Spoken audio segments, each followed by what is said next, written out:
Hey there everyone, and it is time for another episode of Remington's Ramblings. I'm Remington, and I ramble about stuff in this video series. Okay, so basically, I would like to start out with Kickstarters. Kickstarters on the website Kickstarter.com.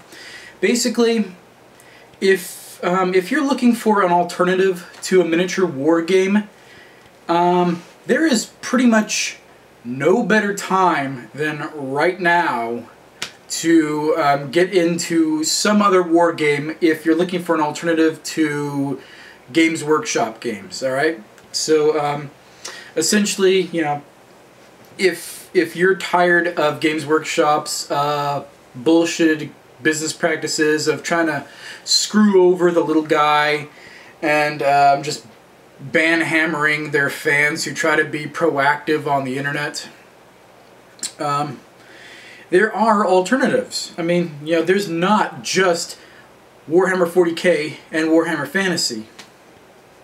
And we're not even going to go ahead and count Lord of the Rings, because honestly, Lord of the Rings and the Hobbits, awesome movie series, but the games are nothing but skirmish games. I know that they did War of the Ring, but essentially those are just to draw people into the hobby. I think that's kind of what they're there for.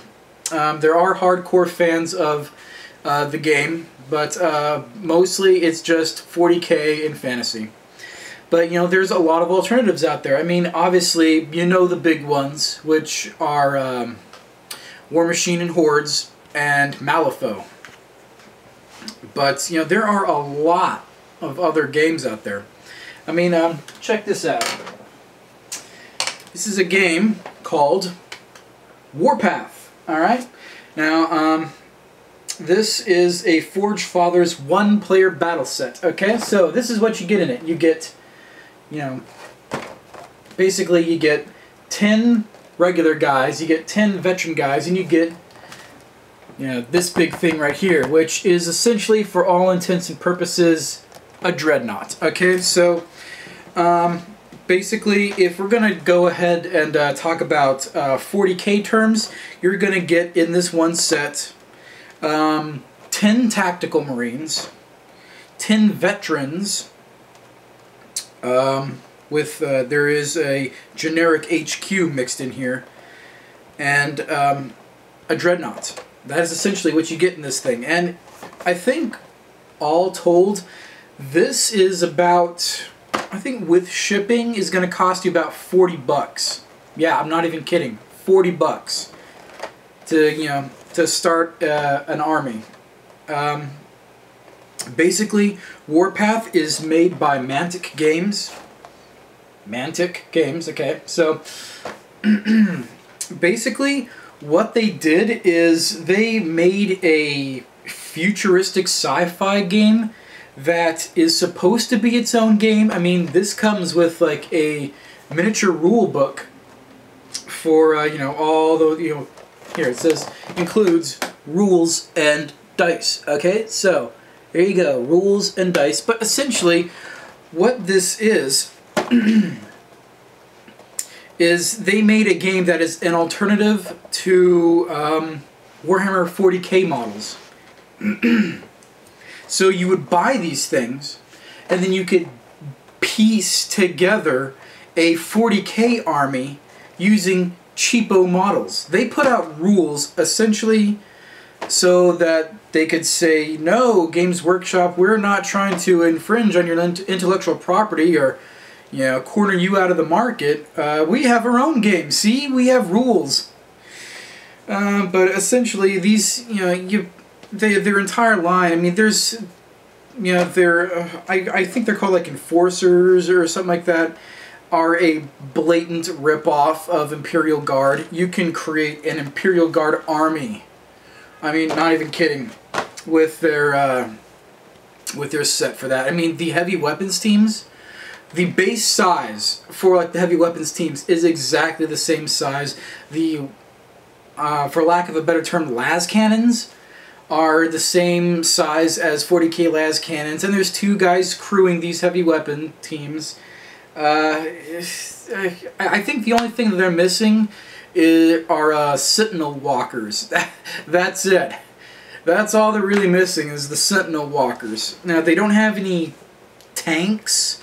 They had the Warpath game hasn't gotten big enough that there are big vehicles, except for the Marauder Army, which is the Orc Army.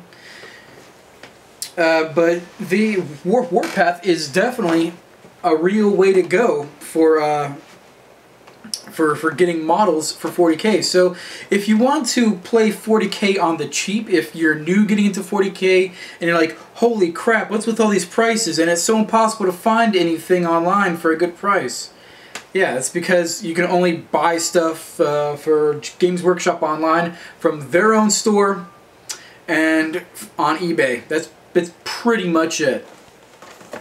So, I mean, you just go to like manticgames.com and they will have pretty much, you can just piece together an entire army. I mean, these dwarves, these Forge Fathers, I mean, they stand in pretty well for Space Marines. They do have a Space Marine-esque army, but they obviously can't infringe on the Space Marine power armor, or else the GW banhammer is going to come down hard on them big time. So, I mean, you get some of these Forge Fathers, you get some of the pseudo Space Marine guys from this Warpath line. I mean, you get these Iron Ancestors to be your Dreadnoughts, and you know, you've got yourself, you know, a 40k army on the cheap. And you know, this is just like one game. They also have, I think it's called like Kings of War, is another game that Mantic puts out, and it's just Warhammer Fantasy. That's all it is. You know, they have their own rule sets, but you know, the models work perfectly well for Warhammer Fantasy. I mean, even like the base size for that you put like these guys on, the bases that they're on, you know, you go ahead and you hold them up to like, you know, a 40k Space Marines base, and it's the base size is going to be the same. They made sure that that happened. So and Mantic, you know, if you're looking for, you know, alternatives to buying miniatures for pre-existing games, Mantic is awesome. I mean, you can go to pretty much any miniature company online, and you know, especially like the little hole-in-the-wall kind of places, and you can build like an awesome Imp Guard army, because Imp Guard are the easiest to copy. You know, Games Workshop, like, you know, they copyright as much stuff as they can. The Imperial Aquila, copyrighted. The design of their tanks, copyrighted. But you know, there's only, you honestly cannot copyright a human wearing a helmet and some kind of body armor holding a futuristic looking laser gun. You can't copyright that. The specific molds, like this little guy here, you can copyright that. You can copyright this. This is your mold, okay? You did that. You know, but just a guy wearing armor with a laser gun, you cannot copyright. So it is extremely easy to build up like a foot-slogging Imperial Guard army rather cheaply. I mean, you can go to some miniature companies online that you can buy tanks from them. You stand in tanks. I mean, heck, you can go down to your local model shop, and you know, that sells like, you know, your World War II tanks and planes and stuff. You get some of these tanks, you put them together, bam, you've got yourself a tank. Now, it's not going to have big, exaggerated proportions like huge treads and a giant cannon on the front, but you know, if you're able to find some bits online, which again it's becoming extremely difficult, your only recourse is eBay, and that's probably going to go away soon because bits are just not affordable. But you know, you can just get a model kit of a tank, and put it together. And guess what? It's a Lehman Russ. It's a variant Lehman Russ. Or I took the gun off of this one and put some plastic card over the hole that the turret's supposed to go. It's a Chimera. It's an armored transport. Like a Forge World army that lots of people like are the Death Corps of Krieg. That's a rather popular Forge World Imp Guard army, and all it is it's guys wearing long stormtrooper coats, wearing gas masks, holding guns. There are I'm not going to say a ton, but there are several small miniature companies online that sell futuristic human warriors that happen to be wearing long greatcoats and gas masks, and they're holding rifles or laser guns, you know? So you can build like an awesome Death Corps Krieg, not a Forge World, but an awesome Death Corps army for Imperial Guard by not having to, you know, buy the expensive Forge World models. You can do it on the cheap. So companies like Mantic, you know, are really awesome for, you know, creating models that can be used in other games. Now, of course, if you're going to go to like an official Games Workshop sponsored tournament, that will never fly. It's got to be official stuff, either from Games Workshop or from Forge World, or it's not happening. But for like games between friends or games down at your local friendly game store, stuff like this works perfectly well. And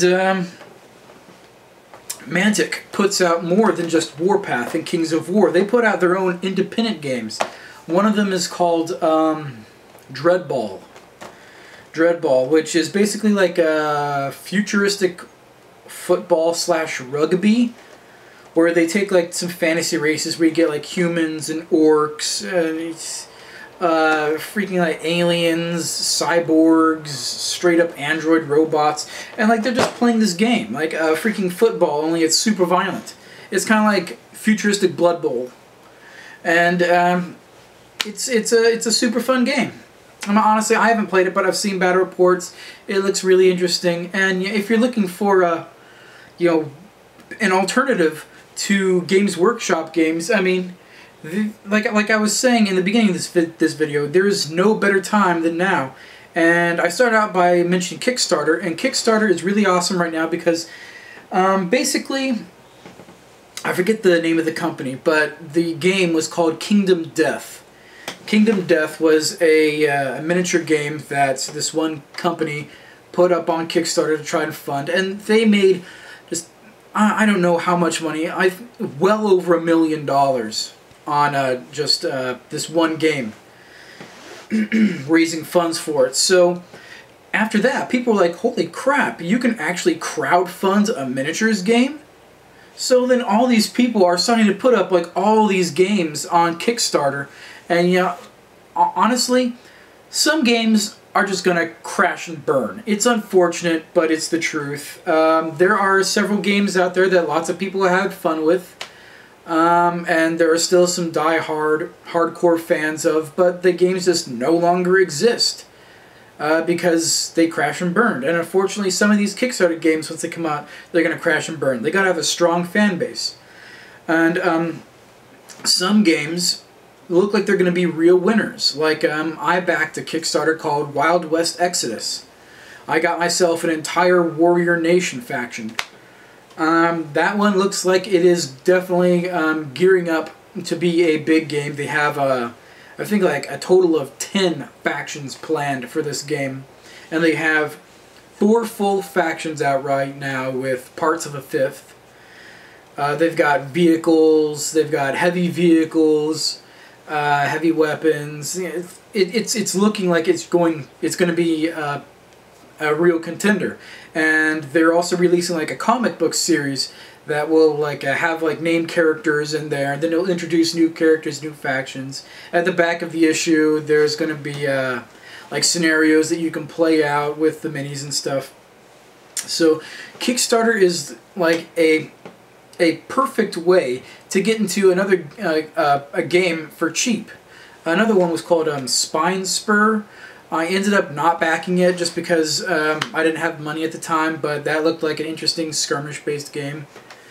But a Kickstarter is just an awesome way to get into a new miniature game. I mean, you go and you find like you go to some of your friends and you say, "Hey, I found this really awesome Kickstarter campaign going on right now for this one game. Go ahead and take a look at it." So your friends look at it and they're either going to say, "That's awesome, I'm going to back it," or they're going to say, "No, I don't want to," or "I can't," or they're on the fence about it. It looks pretty good, but I don't have the money right now. Then you can go 50-50 with them. I mean, you want to get like this big, contribution level that gets you like 2 starter sets, and you say, "Hey, just give me the money for this," and then we can split it when we actually get the prize in. So you can suddenly have you have a starter set, your friend has a starter set, and suddenly you automatically have someone to play this brand new game with. Getting people to play brand new games is difficult, but when they actually have the actual game in front of them, I mean, what's their excuse for not playing it now? So Kickstarter is just an awesome resource for new games, and it doesn't just have to be actual combat miniatures games with I guess an army or a skirmish thing. There are other just 2 or 4 player games out there. One that I backed was called Rivet Wars. Rivet Wars is basically RTS, a real-time strategy game, where you build your army and your buildings. It's kind of like StarCraft and stuff like that, but it uses miniatures on a tabletop. I mean, you get X amount of building points per turn for this scenario, and you say, "Okay, I want to field this many troops, or I want to bring in this larger vehicle, or these 2 smaller vehicles," and it brings the whole real-time strategy onto the tabletop, where you can actually physically touch all the models that you can build. Another one is oh geez, what the heck do they call that thing? Crap, I have it written down. Oh, Myth. Myth is kind of like Kingdom Death, where it's like an RPG where you get your gaming group together, and and instead of playing Dungeons and Dragons or Death Watch or Dark Heresy or whatever it is, your RPG group is going to be playing, you say, "Hey, I've got this brand new game. It's called Myth," and you actually get a miniature of your character, and it goes on the board, and then you get to build up your abilities. You get new equipment and armor, and you're fighting actual enemies that show up on the board. It's for short campaigns, but it's miniature based, and you can have just tons of fun with it because of the combat system, or you play let's say a campaign, a small campaign that lasts for roughly a month worth of game time. And then you complete the campaign, your characters have all leveled up, game over, but you've reached the end. And you say, "Okay, that was fun. I got to play the warrior this time. Next time I want to play the rogue, or I want to play the spellcaster, or I want to play the gadgeteer." So there's almost an endless replayability, especially if you're able to get an additional set for a mirror character, so you could have 2 warriors or 2 spellcasters or 2 rogues. So what I'm basically trying to say is there's more out there than just Games Workshop stuff. Games Workshop is, they are the market. For the longest time they were the market. They have now cornered the market, but other properties are edging in on their territory, and unless they blatantly inflict on their intellectual property, there's nothing Games Workshop can do about it. I mean, they're already repeatedly shooting themselves in the foot with all these new rules and restrictions that they're placing on how you can buy their stuff. I mean, for how long have they been raising prices? Every single year. And then you can no longer buy, from, companies online unless they have like an actual physical store, in which case they can then sell stuff online. And now they're saying you can't sell online, period. You can only buy from us. So, companies, games like, Malifaux and War Machine and Hordes and other games are slowly creeping in on their territory. And with these Kickstarters and these alternate ways to get models, there are more ways to play your favorite games, and there are also more games that you can make your favorite games. It doesn't just have to be Games Workshop. They are not the gods of the miniature world. Their stuff looks awesome, but their business is crap. And it's time that we, the people, can go ahead and tell them that we're not going to take the crap anymore. So anyways, I've rambled on long enough. It's been 21 minutes now, so I don't have anything else for you. That is all I have for you this time, and I am signing out.